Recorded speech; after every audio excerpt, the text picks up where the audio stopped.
purpose of this article is to walk you through the last two body paragraphs of your reader response. What you see in front of you is the outline for the sample reader response paper that we've been looking at. You have already seen point A developed into the first body paragraph of that essay. We're going to walk through points B and points C. Point B, you should notice, is edited. When I started looking at it, I realized that I didn't want to do 3 points. Um, so I cut a point from each one of the generalizations, and then here I flipped the position of these two because when you're writing, uh, you should talk about your most important points last rather than first.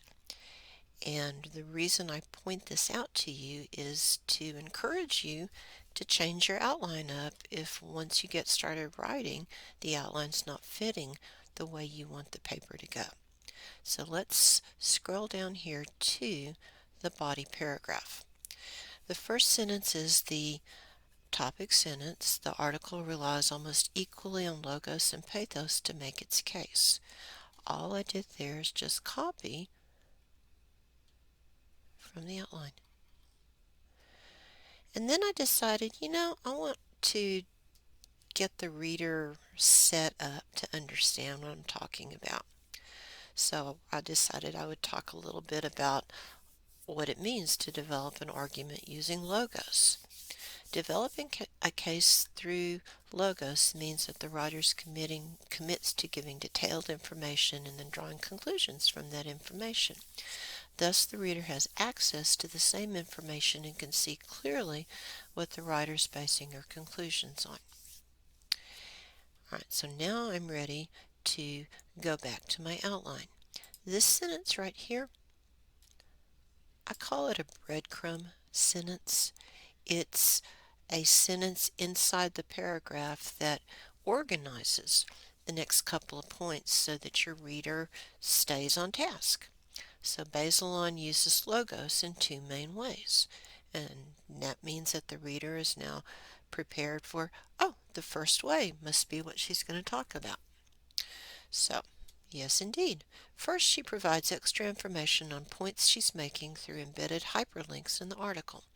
For example, in the paragraph arguing that Brett Kavanaugh's appointment to the court will make it a more conservative body, she provides links to 4 different articles supporting her claims.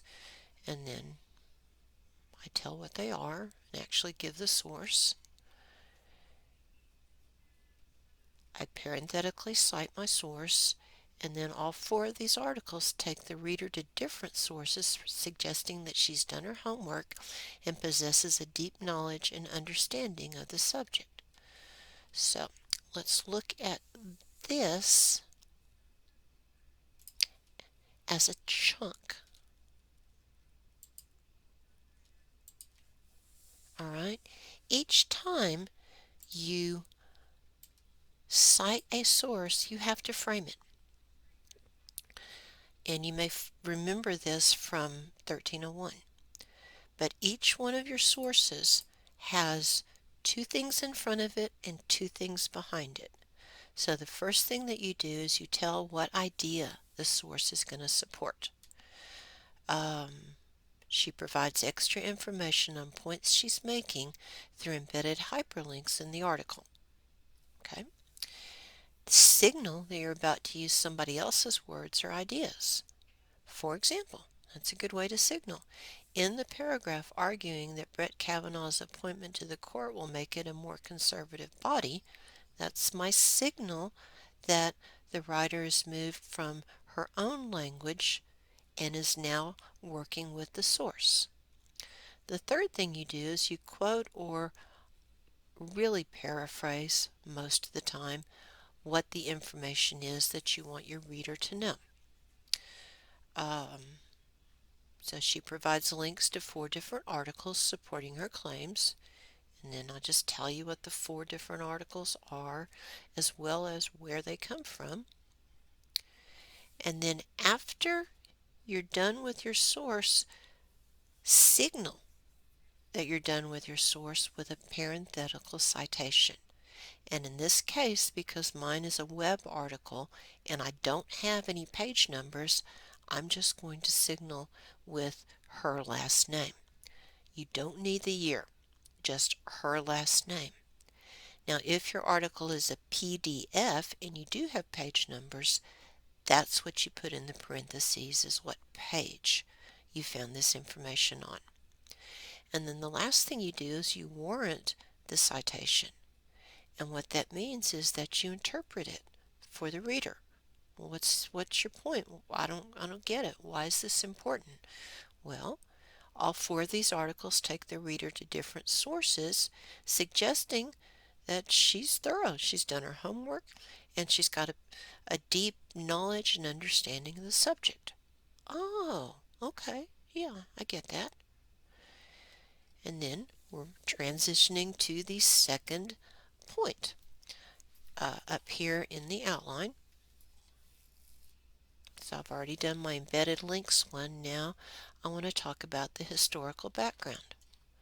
So in addition to providing the reader with her own source material, Bazelon also uses logos to provide historical background. Okay, she gives the reader a lesson on the Supreme Court's history during times in which politicians used it to push forward unpopular agendas. Okay, I've just told you what this source material is about to support. She cites. I've just signaled to you that it's not me talking anymore. Now it's Bazelon. The Supreme Court's attempt to preserve slavery before the Civil War and the Dred Scott case, as well as rulings at the end of the 19th century which favored big business and prevented Congress and states from doing anything about abuse in the workplace, such as child labor. Here's my parenthetical citation signaling that I'm done with the source, and then I make a comment. What's my point? Well, the fact that slavery does not exist anymore and that workplaces do provide protections for workers suggests that the Supreme Court was out of step at that time with the opinion of the American people. And I wanted to show you something as an argument for summarizing. So, these couple of sentences here, this covered um, this paragraph, this paragraph, this paragraph, this paragraph, and this paragraph.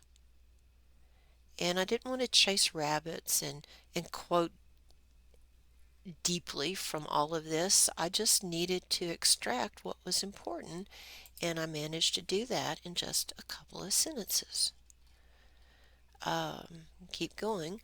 In the 20th century, this discord appeared again several times. Okay, so let's go back to our sticky note. Tell what idea the source is going to support.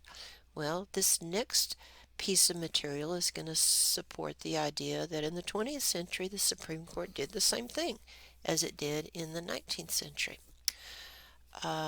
Supreme Court in the 30s challenged key elements of FDR's New Deal, which was popular with the American people who were suffering in the Great Depression.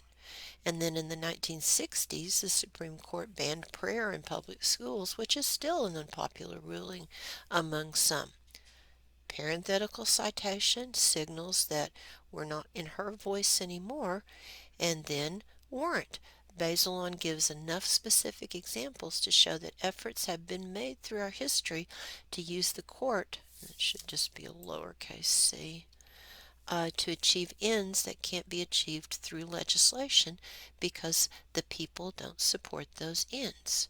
So this is a warrant for this material, and then you remember that you end the paragraph by restating the topic sentence. Bazelon's use of fact, both to document her own research and to give historical examples of out-of-step Supreme Courts in the past, lead lead lead the reader to trust her objectivity. Okay, so all of this is just supporting logos. And it was getting long. I don't expect you to do this, but I want to show you how to support pathos. And I've built a different paragraph for that, and I'm going to record a different video to talk you through that one.